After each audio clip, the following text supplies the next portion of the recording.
Mi hermano se pasó 8 años aislándome. En Disney World anunció que había cortado mi acceso al terreno. No dije nada y llamé a un abogado antes de que aterrizara el avión. Nick lo anunció en la cena de bienvenida del parque temático como si estuviera leyendo un informe trimestral. El condado registró la cancelación de la servidumbre hace 6 semanas, dijo, cortando su filete mientras mis sobrinas se perseguían alrededor de la mesa. Ya no puedes acceder a los 40 acres del fondo. El único acceso es a través de mi parcela. No aventé el tenedor. No levanté la voz. Agarré mi vaso de agua y bebí despacio, y mientras tragaba tomé la única decisión que importaba, ya había terminado. Si este es tu tipo de historia, suscríbete y deja un like. Es gratis, toma 2 segundos, y mantiene la dopamina de Reddit llegando. Bueno, volvamos a la historia. 3 meses después, una auditoría estatal de la firma registrada de asesoría de inversiones de Nick desencadenaría cargos penales por fraude en 4 cuentas. Yo no presenté la solicitud de auditoría. No tuve que hacerlo. Déjenme retroceder. Mi nombre es Doug. Tengo 41 años. Crecí en Raleigh, Carolina del Norte, el menor de 2 hermanos, y por todo el tiempo que puedo recordar mi función en la familia era ser el que sostenía todo cuando Nick necesitaba que alguien absorbiera algo. Nick es 3 años mayor, tiene credenciales como asesor financiero, y tiene el don particular de hacer que su propio interés suene como generosidad. Maneja las cuentas de jubilación de mi mamá. Se encargó del papeleo de la herencia cuando nuestro papá murió en 2016. Es el hijo que llama los domingos y recuerda los cumpleaños y aparece en las obras de teatro del colegio. También es la persona que, ahora entiendo, pasó 8 años desmantelando sistemáticamente cada intento que hice de construir una vida que no girara alrededor de él. Quiero ser preciso sobre el patrón, porque la precisión fue lo que finalmente me salvó. En 2015, me ofrecieron un puesto de gerente de proyectos en una empresa constructora. Buen sueldo, camioneta de la empresa, paquete de reubicación. Ya le había dicho a mi novia de entonces que nos íbamos. 2 semanas antes de que debía firmar la carta de oferta, mi mamá me llamó llorando. Nick le había dicho que su portafolio de inversiones había sufrido una caída significativa, volatilidad del mercado, dijo, y que necesitaba mi ayuda para revisar el papeleo porque Nick estaba demasiado involucrado emocionalmente. Manejé a Raleigh. Me quedé 3 semanas. Cuando por fin revisé el portafolio yo mismo, estaba bien. Había bajado unos puntos porcentuales, igual que todo ese trimestre. Nada que requiriera mi presencia física en Raleigh durante 3 semanas. Perdí ese trabajo. Mi novia, que ya había empezado a hacer las maletas mentalmente, dejó de hacerlas y eventualmente se fue. En 2018, tenía una oferta de trabajo en firme en una firma de bienes raíces comerciales. Tenía un contrato de arrendamiento firmado para un departamento allá. Había ido a conocer los vecindarios 2 veces. La semana en que debía dar aviso en mi trabajo de Raleigh, Nick llamó para decirme que mi mamá había estado mostrando señales y que pensaba que alguien necesitaba estar más cerca de casa. Le pregunté qué señales. Fue vago. Le pregunté si había visto a un médico. Dijo, todavía no, pero pronto. Cancelé. Mi mamá, cuando me mudé de regreso a su cuarto de huéspedes durante 6 meses, para estar al pendiente, estaba tan lúcida como siempre. Me ganó 4 veces seguidas al Scrabble. No había ninguna señal. En 2021, conocí a una mujer. Salimos durante 11 meses. Las cosas eran serias. Tenía una hija de 8 años, una niña tranquila a la que le gustaba dibujar. Yo estaba pensando en cómo sería el siguiente paso cuando Nick me dijo, así de casual, en un asado familiar, que había tenido que hacer unos ajustes al fideicomiso de tierras que nos había dejado nuestro papá. Lo dijo de la manera en que decía todo, con calma, de manera servicial, como si estuviera haciendo papeleo en mi nombre. Le pregunté qué ajustes. Dijo que era limpieza administrativa. Nada que te afecte materialmente, Doug. Ya sabes cómo era el archivo de papá. No insistí. Debí haberlo hecho. La mujer y yo eventualmente terminamos por mi crónica falta de disponibilidad, mi constante estado de emergencia de bajo nivel, mi incapacidad de dejar Raleigh de verdad. En ese momento no conecté los puntos. Solo pensé que era alguien que no podía sostener una relación. Había pasado 8 años creyendo genuinamente que yo era la variable inestable en mi propia vida. No Nick. Yo. Creía que era el que no podía comprometerse, no podía reubicarse, no podía dejar que mi mamá fuera independiente, no podía confiar en que las cosas se sostendrían si me alejaba. Nick nunca dijo esas palabras directamente. No tenía que hacerlo. Decía cosas como, sé que te sientes responsable, Doug, porque así eres tú, y, mi mamá se preocupa por ti cuando estás lejos, no por mí, ya sabes cómo es ella, y luego la que más escuché, ya sabes cómo son estas cosas. La familia primero, lo demás viene solo. Esa última frase. La decía tan seguido que dejó de sonar a manipulación y empezó a sonar como el clima. Era simplemente como eran las cosas. La tierra son 40 acres, dejados a partes iguales para mí y para Nick cuando murió nuestro papá. No es tierra dramática. Es principalmente pino y arcilla roja, un arroyo que corre por el tercio trasero, un camino de grava por el borde este donde nuestro papá solía estacionar su camioneta y sentarse sin decir mucho. Nick es dueño de la parcela adyacente, que nuestro papá le vendió con un gran descuento familiar en 2013. Durante años, el límite entre nuestras parcelas era irrelevante. La servidumbre de acceso a lo largo del camino este cruzaba por la esquina de la parcela de Nick y me daba la única ruta práctica a los 40 acres del fondo. Cada topógrafo, cada mapa del condado, cada documento de título de los últimos 30 años mostraba esa servidumbre como activa. Nick la hizo cancelar en silencio. Usó su posición como agente registrado de un fideicomiso de tierras del condado, la misma infraestructura administrativa que había establecido supuestamente para gestionar la herencia de nuestro papá, para solicitar al condado que cancelara la servidumbre bajo el argumento de que estaba sin uso y abandonada. Programó el registro para que ocurriera mientras yo viajaba por trabajo en febrero. No le dijo nada a nadie en la familia. Y luego esperó 4 meses y lo anunció en la cena de bienvenida del parque temático un martes por la noche en junio, con mi mamá sentada a 3 sillas de distancia y mis sobrinas dando vueltas alrededor de la mesa y un castillo visible por la ventana del restaurante. Ya no puedes acceder a los 40 acres del fondo, dijo. El único acceso es a través de mi parcela. Hizo una pausa, con el tenedor abajo. Ya sabes cómo son estas cosas, Doug. La familia primero, lo demás viene solo. Si quieres vender tu parte, te doy el precio justo de mercado. Podemos tener los papeles listos antes de que volemos de regreso. Asentí con la cabeza. Tenía la mandíbula apretada. Bebí mi agua. Fui al baño del hotel a las 9:15 de la noche y llamé a Matt. Matt es mi supervisor en la firma de desarrollo comercial donde he trabajado durante 6 años.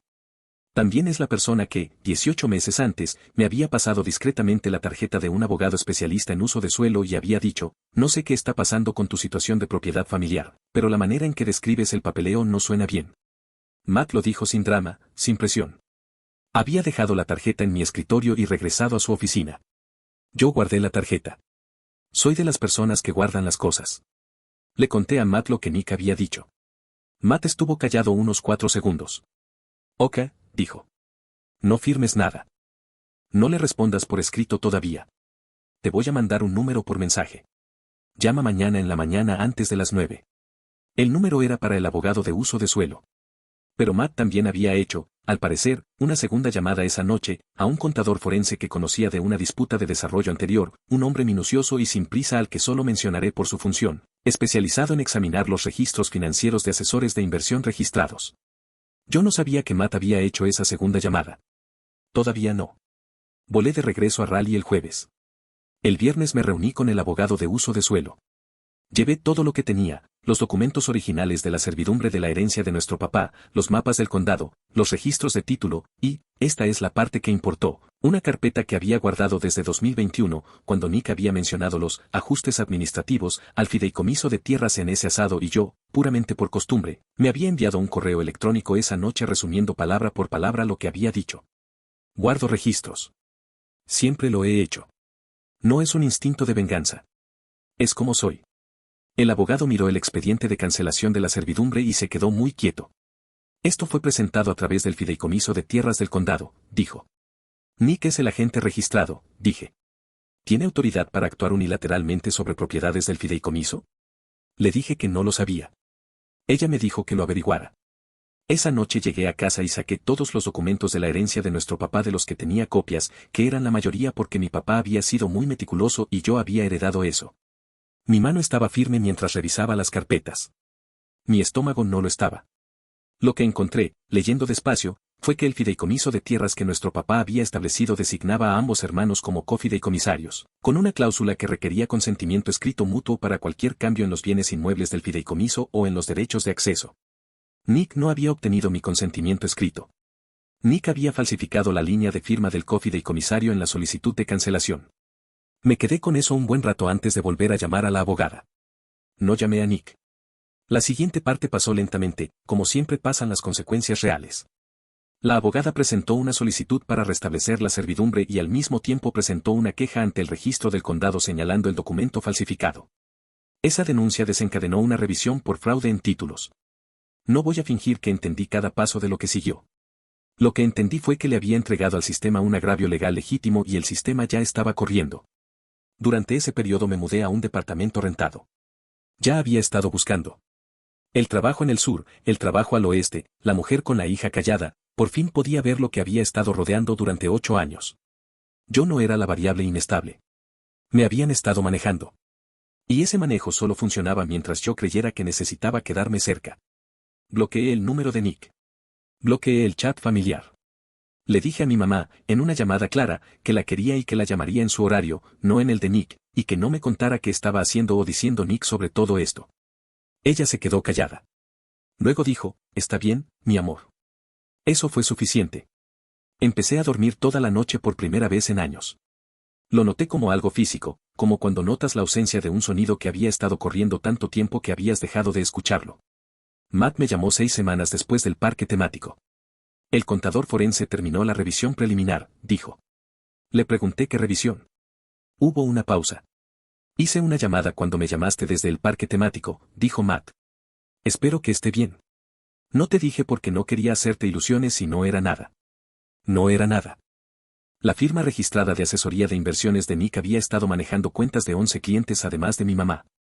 El contador forense había señalado estructuras de comisiones irregulares, conflictos de interés no revelados en 3 transacciones de terrenos, y lo que parecía ser un patrón sistemático de cobro por servicios de asesoría en cuentas donde Nick tenía estatus de cofideicomisario, incluyendo específicamente las cuentas de jubilación de mi mamá.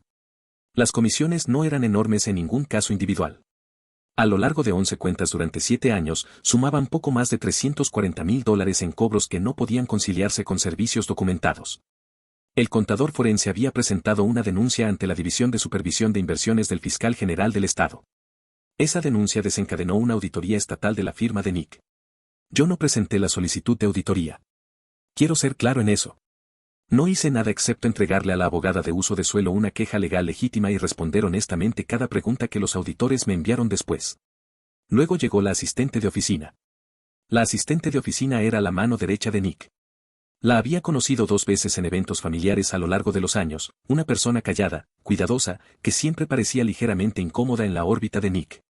No sabía lo que ella sabía hasta que la abogada me llamó un jueves por la tarde y dijo, la asistente de oficina de tu hermano se comunicó voluntariamente con el investigador de la división. Trajo documentación. Al parecer, la asistente había estado guardando registros también. Hojas de cálculo, copias de estados de cuenta, un registro de instrucciones de clientes que habían sido ignoradas o revertidas. Los había estado guardando durante 3 años en una carpeta en un disco duro personal, sin saber qué hacer con ellos, sin estar segura de si lo que veía era realmente lo que creía que era. Cuando los investigadores de auditoría estatal la contactaron como parte del proceso estándar de entrevistas al personal, la asistente les entregó el disco duro. La asistente también había guardado, entre otras cosas, un hilo de correos de 2021 en el que Nick le había pedido que procesara una enmienda al fideicomiso de tierras y ella había señalado que la firma del cofideicomisario no coincidía con la que tenían en archivo. Nick había respondido, está bien. Ya sabes cómo son estas cosas. La familia primero, lo demás viene solo. La frase aparecía en el propio correo de Nick, con sus propias palabras, aplicada a un documento que ahora yo sabía que era falso. Apreté el teléfono más de lo necesario. La auditoría estatal concluyó 4 meses y medio después de ser activada. La División de Supervisión de Inversiones remitió el asunto a la oficina del Fiscal General del Estado. Nick fue acusado de 4 cargos, fraude de valores, incumplimiento de deber fiduciario, falsificación de un documento público y explotación financiera de adultos mayores, este último cargo relacionado específicamente con las irregularidades en las comisiones de las cuentas de mi mamá durante 7 años. Su licencia de asesor de inversiones fue suspendida mientras duraran los procedimientos penales. La licencia operativa de su firma fue revocada. Su abogado llamó a mi abogada. Luego Nick llamó a mi celular, que ya no aceptaba sus llamadas. Luego fue a Raleigh, se sentó en la sala de mi mamá y me llamó desde el teléfono de ella. Contesté porque vi el nombre de ella en la pantalla. Doug. Su voz era plana. No enojada. Estaba vaciada. Necesito que hables con los investigadores. Cuéntales el contexto. Cuéntales cómo funcionaban las finanzas familiares. Sabes que esto no es lo que ellos están haciendo ver. Guardé silencio un momento. Nick, dije, ¿recuerdas lo que me dijiste en el parque temático? ¿Esa noche en la cena? No respondió. Dijiste, ya sabes cómo son estas cosas. La familia primero, lo demás viene solo. Mantuve la voz tranquila. Voy a dejar que el proceso haga lo que hace. Eso es yo poniendo a la familia primero. Empezó a decir algo. Hablé sobre él, con calma. No estoy enojado contigo. Necesito que entiendas eso. No estoy llamando a testigos. No estoy hablando con reporteros. No estoy haciendo nada. Respondí honestamente cada pregunta que los investigadores me hicieron, y eso es todo lo que hice. Todo lo que está pasando ahora es el resultado de lo que tú construiste. Yo no lo construí. Silencio largo. Podrías haberme vendido la tierra, dijo. No, dije. No podía. Eso es lo que nunca entendiste. Nunca te iba a vender la tierra. No por el dinero. Porque era de papá. Y tú lo sabías, y lo intentaste de todas formas. Escuché la voz de mi mamá de fondo, suave, preguntándole algo a Nick. Él tapó el teléfono y le respondió. Luego volvió. Mi mamá quiere saber si vas a venir en Día de Acción de Gracias. Dile que la llamo este fin de semana, dije. Directamente. Será ella y yo. Colgué. Como una semana después, mi mamá me llamó ella misma, un domingo en la mañana. Hablamos 1 hora y 15 minutos. Me contó que había pedido a un asesor diferente que revisara sus cuentas, una mujer en una firma del centro, sin conexión familiar, y que estaba manejando las cosas. No mencionó a Nick excepto una vez, brevemente, para decir que estaba muy triste y muy cansada. Le dije que eso era una manera razonable de sentirse. Ella me dijo que se alegraba de que estuviera durmiendo mejor. Yo no le había dicho que estaba durmiendo mejor. Las mamás saben. El caso penal sigue en proceso mientras escribo esto. Las negociaciones de acuerdo de Nick han estado en curso durante 2 meses. Su abogado y la oficina del fiscal general están trabajando las cifras de restitución. Mi abogada de uso de suelo logró que la servidumbre fuera restablecida por orden judicial en octubre, 6 semanas después de que la denuncia por fraude subió por la cadena. El hallazgo de falsificación hizo que la solicitud de cancelación fuera nula de entrada. Los 40 acres del fondo son accesibles de nuevo. Fui allá un sábado en noviembre, estacioné donde solía estacionar mi papá, me senté en el cofre de mi camioneta y observé el arroyo durante unos 40 minutos. Ahora vivo en una ciudad nueva. El trabajo en la firma de Matt pasó a un puesto senior en septiembre, él había estado guardando la conversación para el momento adecuado, y el momento adecuado resultó ser cuando por fin dejé de ser una persona que cancelaba las cosas a último momento por emergencias fabricadas. Tengo un buen departamento. Tengo una rutina. He salido con 2 personas, nada serio, y no sentí esa particular angustia de bajo nivel que solía sentir cuando algo bueno empezaba, la espera de que sonara el teléfono con una nueva crisis, la espera de que el piso se cayera. Lo que entiendo ahora, que no podía ver desde adentro, es que yo era el que cargaba el peso. Nick había construido toda su operación, sus finanzas, su confianza, su sentido de control, sobre el supuesto de que yo siempre estaría localizable, siempre estaría disponible, siempre sería el que absorbiera el impacto para que él no tuviera que hacerlo. El trabajo en el sur, el trabajo al oeste, la mujer, los 40 acres, todo era para mantenerme en rango. No porque me necesitara personalmente. Porque necesitaba mi utilidad. La versión emocional de una servidumbre. Acceso gratuito a mi vida cuando lo requiriera. En el momento en que me salí del camino, no había nada debajo de él. No planeé el colapso. No lo ingeniería. Simplemente dejé de estar disponible para ello. Algunas personas, cuando les he descrito algo de esto, dicen que tuve suerte, que la asistente habló, que Matt conocía al contador, que los documentos existían. Puede ser. Pero la asistente guardó esos registros durante 3 años porque algo en ella sabía que la situación estaba mal, y los guardó de todas formas. Matt hizo esa segunda llamada porque me había observado durante 6 años y reconoció a una persona siendo utilizada. Los documentos existían porque soy alguien que guarda las cosas, no por venganza, sino porque me crió un hombre que creía que un registro claro es una forma de dignidad. Nick me dijo durante 8 años, ya sabes cómo son estas cosas. La familia primero, lo demás viene solo. Tenía razón en una cosa. Cuando por fin te pones a ti mismo primero, lo demás sí viene solo.